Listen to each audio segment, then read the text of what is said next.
Profile রিকমেন্ডেশনের উপরে click করার সঙ্গে সঙ্গে এখানে দেখুন আমাদের প্রোফাইল রিকমেন্ডেশনটা যে রয়েছে এখানে লেখা রয়েছে গ্রোথ অ্যাট রিস্ক। তার মানে আপনার গ্রো হওয়াটা অনেক সমস্যা আছে। তারপরে এখানে দেখুন লেখা রয়েছে we are still suggesting your profile to new people. আমরা এখন পর্যন্ত আপনার প্রোফাইলটি নতুনদের কাছে সাজেস্ট করতেছি, but we be noticed content that could mean we can not recommended you anymore. তো এখানে লেখা রয়েছে যে আমরা এখন পর্যন্ত আপনার প্রোফাইলটি নতুনদের কাছে সাজেস্ট করতেছি, কিন্তু আপনার প্রোফাইলে আমরা এমন কিছু কন্টেন্ট দেখতে পেরেছি যার কারণে আমরা আর আপনাকে সুপারিশ করতে পারতেছি না। তো তার মানে আপনার এখন গ্রো হওয়াটা অনেক সমস্যা আছে। তো এই গ্রোথ অ্যাট রিস্কের কারণে আপনি হাজার হাজার ফিডব্যাক দিয়েছেন, কিন্তু সবগুলো আপনার রিজেক্ট হয়ে গেছে। সো হ্যালো ফ্রেন্ডস, আমি আজিজুর রহমান, আপনারা দেখতেছেন আরজু টেকনিক্যাল ইউটিউব চ্যানেল। আপনি যদি এখন পর্যন্ত আমার চ্যানেলটি সাবস্ক্রাইব করেন নাই তাহলে অবশ্যই চ্যানেলটি এখনই সাবস্ক্রাইব করে নেবেন। সাথে পাশে আসা বেল আইকনটি অবশ্যই অল অপশন করে রাখবেন। আমি যখনই ফেসবুক রিলেটেড যে কোনো সমস্যার ভিডিও আপলোড করি না কেন সবার প্রথমে আপনার কাছে নোটিফিকেশন চলে আসবে। তো এই যে আপনার গ্রোথ অ্যাট রিস্ক যে রয়েছে প্রোফাইল রিকমেন্ডেশনে, এটাকে আপনি কিভাবে ঠিক করবেন এবং কিভাবে আপনি ফিডব্যাক দিলে কাজ হবে এবং কিভাবে আপনি ফিডব্যাক দিলে আপনার এই গ্রোথ অ্যাট রিস্কের রিকমেন্ডেশনটা রিকমেন্ডেবলে নিয়ে আসতে পারবেন। তো এই নিয়ে পুরো বিস্তারিত আলোচনা করব। যদি আপনি ভিডিওটি স্ক্রিপ্ট করে অথবা কেটে কেটে অথবা টেনে টেনে দেখেন তাহলে কিন্তু কোনো কিছুই বুঝতে পারবেন না। স্টেপ বাই স্টেপ আপনাকে ফলো করতে হবে।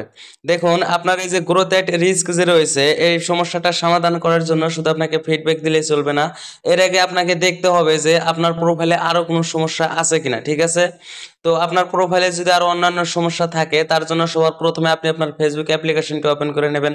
ফেসবুক অ্যাপ্লিকেশনটি ওপেন করে নেওয়ার পর সিম্পলি থ্রি ডটের উপরে একটা ক্লিক করে দেবেন। থ্রি ডটের উপরে ক্লিক করে দেওয়ার পরে যে প্রফেশনাল ড্যাশবোর্ড পেয়ে যাবেন, তো এই প্রফেশনাল ড্যাশবোর্ডের উপরে ক্লিক করে দেবেন। এখানে ক্লিক করে দেওয়ার পর এখান থেকে সোজা নিচ স্ক্রল করে একটু নিচে চলে আসবেন। তো নিচে চলে আসার পরে যে প্রোফাইলের রিকমেন্ডেশন বলে অপশনটা আপনি পেয়ে যাবেন, তো এখানে একটা ক্লিক করে দেবেন। ক্লিক করে দেওয়ার পর আপনার এখানে দেখুন এই যে গ্রোথ অ্যাট রিস্ক বলে দেখতে পারবেন। তো এখানে যদি গ্রোথ অ্যাট রিস্ক অথবা নট রিকমেন্ডেবল থাকে তাহলে কিন্তু আপনার ভিডিও অথবা পোস্ট আপলোড করে কোনো ফায়দা হবে না। এখানে আপনাকে রিকমেন্ডেবল বলে থাকতে হবে। তো এই গ্রোথ অ্যাট রিস্কের জন্য আপনি কিভাবে ফিডব্যাক দিবেন, দেখুন আপনি যদি সবার প্রথমে আপনার প্রোফাইলে আরো অন্যান্য সমস্যাগুলো যদি ডিলিট করে নিয়ে গ্রোথ অ্যাট রিস্ক নিয়ে যদি আপনি ফিডব্যাক দিতে পারেন তাহলে অবশ্যই 100% কাজ হবে। তো অন্যান্য সমস্যাগুলো দেখার জন্য এই যে এখানে দেখুন profile has a some issue একটা অপশন রয়েছে। তো এই যে প্রোফাইল হ্যাজ এ সাম ইস্যুটা যে রয়েছে এই প্রোফাইল হ্যাজ এ সাম ইস্যুটাকে প্রথমে আপনাকে সরাইতে হবে। যখন আপনি প্রোফাইল হ্যাজ এ সাম ইস্যুর সমস্যাটা এখান থেকে সরাইতে পারবেন তখন এই যে গ্রোথ অ্যাট রিস্কের জায়গায় অটোমেটিক্যালি পেজ অথবা প্রোফাইল রিকমেন্ডেবল বলে চলে আসবে। তো এবার যদি আমি রিভিউ কন্টেন্টের উপরে ক্লিক করে দেই, এখানে দেখুন আরো অনেকগুলো সমস্যা কিন্তু দেখাইতেছে। তো সবার প্রথমে আপনাকে এই সমস্যাগুলো ঠিক করতে হবে। তো এবার এই সমস্যাগুলোকে ঠিক করার জন্য আপনাকে ফিডব্যাক দিতে হবে।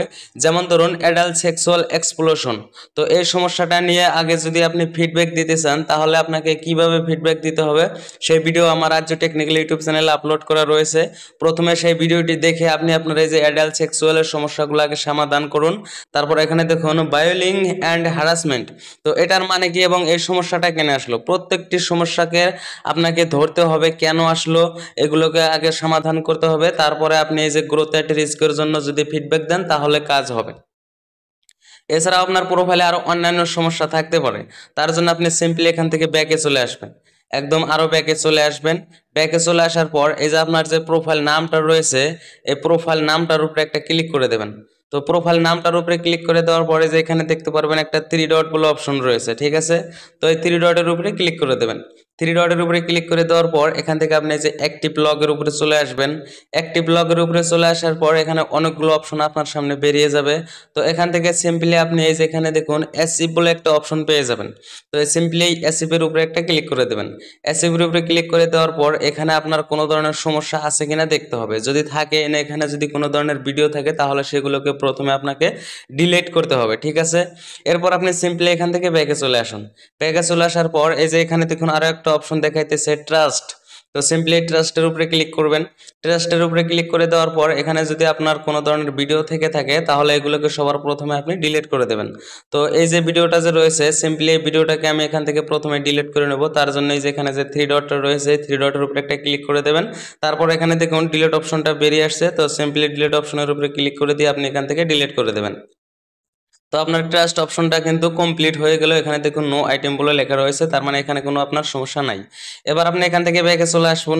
ব্যাকে চলে আসার পরে যেখানে দেখবেন অ্যাক্টিভিটি হিস্টোরি, তো অ্যাক্টিভিটি হিস্টোরির ভিতরে আপনার কোনো ধরনের চেক করার প্রয়োজন নাই। তো এটার বিষয়ে একটু বলে দেই, আপনি যখন কোনো ভিডিও দেখেন অথবা কাউরে কোনো কমেন্ট করেন, তো সেইগুলো কিন্তু এই অ্যাক্টিভিটি হিস্টোরির উপরে আপনি ক্লিক করে দেখতে পারবেন। যেমন আপনি কারো ভিডিও দেখলেন, ইউটিউবে যেমন ভিডিও দেখার পর হিস্ট্রিতে কিন্তু থেকে যায়, ফেসবুকে কিন্তু কোনো ধরনের হিস্ট্রি নাই। এখানে এই যে অ্যাক্টিভিটি হিস্ট্রি থাকে, এটা অনেক ভিতরে। তো যাই হোক, আপনি যদি দেখতে চান তাহলে এখান থেকে এগুলো দেখতে পারবেন। আর যদি চান যে এখান থেকে আপনি পোস্টগুলো যদি ডিলিট করে দিতে পারেন সেক্ষেত্রে ভালো, তবে আপনার এই অপশনে কোনো ডিলিট করার প্রয়োজন নাই, তথাপিও আমি ডিলিট করে নিলাম। ঠিক আছে, তো এভাবে করে এখান থেকে ডিলিট করে দেবেন। তারপর আপনি সিম্পলি যে এখানে যে দেখুন পাবলিক পোস্ট বলে যে অপশনটা রয়েছে, এই পাবলিক পোস্টের উপরে একটা ক্লিক করে দেবেন। পাবলিক পোস্টের উপরে ক্লিক করে দেওয়ার পর আপনার অনেক সময় দেখা যায় যে আপনার পোস্টগুলো আপলোড করার পর প্রোফাইল থেকে হাইড হয়ে যায়, এবং সেই পোস্টে আপনি আবারও দ্বিতীয়বার আপলোড করে দেন, তখন ডাবল হয়ে যায়। তো যখন আপনার এই পোস্টগুলো ফটো ভিডিও অথবা রিলস ভিডিও অথবা আপনি যাই কিছু আপলোড করেন না কেন, সেগুলো যখন ডাবল হয়ে যাবে, তখন কিন্তু এই যে প্রোফাইল হ্যাজ এ সাম ইস্যুর সমস্যাটা অটোমেটিক্যালি চলে আসে। আর যখন প্রোফাইল হ্যাজ এ সাম ইস্যুর সমস্যাটা চলে আসে, তখন কোথায় থেকে আসলো সেগুলো কিন্তু আমরা সঠিক ধরতে পারি না। আপনার যে ডাবল পোস্টগুলো আছে, ফটো ভিডিও অথবা রিলস নাইবা লং ভিডিও, সেই ডাবল পোস্টগুলো ডিলিট করার জন্য সিম্পলি এই যে your post photo and video অপশনটা যে আছে, এই যে এখানে যে একটা ক্রস মার্ক দেখতেছেন, তো সিম্পলি এই ক্রস মার্কের উপরে একটা ক্লিক করে দেবেন। তো ক্রস মার্কের উপরে ক্লিক করে দেওয়ার পর আপনার সামনে আরো একটা নতুন ইন্টারফেস বেরিয়ে আসবে। নতুন ইন্টারফেসটা বেরিয়ে আসার পর আপনি যে পোস্টগুলা করেছেন, সে পাবলিক পোস্টগুলা ফটো ভিডিও অথবা রিলস ভিডিও নাইবা যদি লং ভিডিওগুলো ডাবল হয়ে থাকে, তাহলে কিন্তু এখানে আপনাকে দেখা দিবে। তো এখানে আপনি ভালো করে চেক করবেন যে এই লিস্টে আপনার কোনো ডাবল পোস্ট আছে কিনা। যদি থাকে তাহলে সেগুলোকে সিম্পলি এখান থেকে যে থ্রি ডটটা রয়েছে, এই থ্রি ডটের উপরে ক্লিক করে দিবেন। তারপর আপনার সামনে যে ডিলিট অপশন আসবে, sorry move to trust option আসবে। তো এই ট্রাস্টের উপরে ক্লিক করে দিয়ে এখানে মুভ টু ট্রাস্ট করে দিবেন, সেই আপনার ডাবল পোস্টগুলো কিন্তু ডিলিট হয়ে যাবে। তো এবার এই ডাবল পোস্টগুলো ডিলিট করে দেওয়ার পর সিম্পলি এখান থেকে ব্যাকে চলে আসবেন, আরো ব্যাকে চলে আসবেন, আরো ব্যাকে চলে আসবেন। চলে আসার পর এই যে প্রফেশনাল ড্যাশবোর্ডটা আছে, এখানে আবার আপনি ক্লিক করে দেবেন। এখান থেকে সিম্পলি একদম নিচে চলে আসবেন। নিচে চলে আসার পর এই যে প্রোফাইল রিকমেন্ডেশনটা যে রয়েছে, এখানে একটা ক্লিক করে দেবেন। এখানে ক্লিক করে দেওয়ার পর এই যে আপনার গ্রোথ এট রিস্কের যে স্ক্রিনটা আছে, সেই স্ক্রিনটা থেকে একটা স্ক্রিনশট নেবেন। তো এই স্ক্রিনশট নেবেন, নেওয়ার পর আপনি এই যে আমি তো প্রথমে বলে দিলাম যে এই যে এখানে প্রোফাইল হ্যাজ এ সাম ইস্যুর ভিতরে রিভিউ কন্টেন্টের উপরে ক্লিক করে দেওয়ার পর যদি এখানে কোনো সমস্যা থাকে, সেই সমস্যাগুলো তো আপনাকে আগেই সরাইতে হবে। তো এখানে যদি সমস্যা থাকে, সেই সমস্যাগুলো আপনি কিভাবে সরাবেন, যেমন অ্যাডাল্ট সেক্সুয়াল, তারপরে বুলিং হ্যারাসমেন্ট, এইসব ভিডিও আমার ইউটিউব চ্যানেলে আগে আপলোড করা দেওয়া রয়েছে। আপনারা যদি কমেন্ট করেন, আমি আরো একবার ভালো করে বুঝিয়ে দিয়ে আরো একটা ভিডিও আপলোড দিতে পারি। তো এবার আপনি এখান থেকে ব্যাকে চলে আসে এই স্ক্রিনটাকে তো স্ক্রিনশট নিয়ে নিলেন। নেওয়ার পর এখান থেকে ব্যাকে চলে আসবেন। ব্যাকে চলে আসার পর এই যে আপনার প্রোফাইলটা যে আছে, এই প্রোফাইলটা একটা স্ক্রিনশট নেবেন। নেওয়ার পর এখান থেকে একটু স্ক্রল করবেন, করে আপনার যে লাস্টের পোস্ট আছে সেই পোস্ট সহ একটা স্ক্রিনশট নেবেন। নেওয়ার পর এখান থেকে ব্যাকে চলে আসবেন। ব্যাকে চলে আসার পর একদম নিচে চলে আসবেন স্ক্রল করে। স্ক্রল করে নিচে চলে আসার পরে যেখানে দেখতে পারবেন হেল্প অ্যান্ড সাপোর্ট বলে একটা অপশন পেয়ে যাবেন, এর উপরে একটা ক্লিক করে দেবেন। ক্লিক করে দেওয়ার পর সিম্পলি যে রিপোর্ট এ প্রবলেম বলে যে অপশনটা রয়েছে, এই অপশনটার উপরে একটা ক্লিক করে দেবেন। এখানে ক্লিক করে দেওয়ার পর সিম্পলি কন্টিনিউ টু রিপোর্টের উপরে একটা ক্লিক করে দেবেন। কন্টিনিউ টু রিপোর্টের উপরে ক্লিক করে দেওয়ার পর কিছুক্ষণ লোডিং নেবে। লোডিং নেওয়ার পর আপনার সামনে এই ধরনের ইন্টারফেস চলে আসবে। তো এখানে দেখুন দুটি অপশন রয়েছে, একটা হলো ইনক্লুড আর একটা হলো ডোন্ট ইনক্লুড। তো আপনি সিম্পলি ইনক্লুডের উপরে একটা ক্লিক করে দেবেন।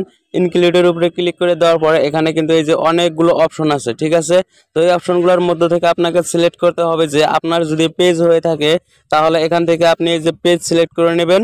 আর যদি আপনার প্রোফাইল হয়ে থাকে, তাহলে এখান থেকে আপনি এই যে প্রোফাইল সিলেক্ট করে নেবেন। তো আমি সিম্পলি প্রোফাইল সিলেক্ট করে নিলাম, যেহেতু আমি প্রোফাইল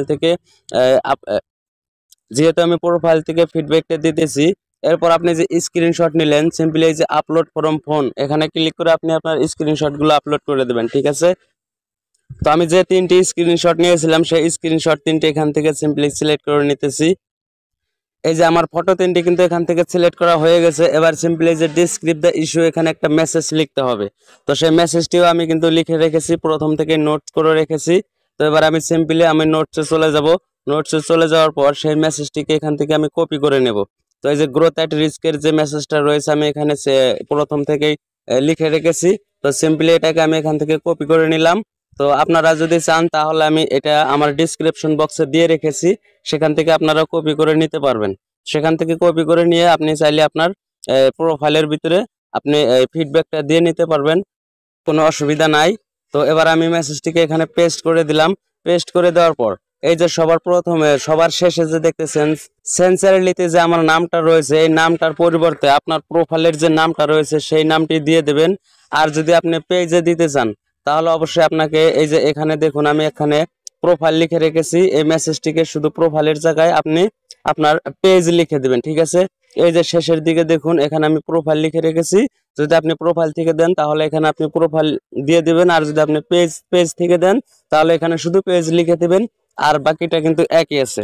তো এইভাবে করে আপনি ফিডব্যাকটা দিয়ে দিবেন। তো ইনশাল্লাহ 3 মাসের ভিতরে আপনার এই সমস্যাটার সমাধান হয়ে যাবে। তো আজকের মতো এই পর্যন্তই, দেখা হবে কোনো পরবর্তী ভিডিওতে। আল্লাহ হাফেজ।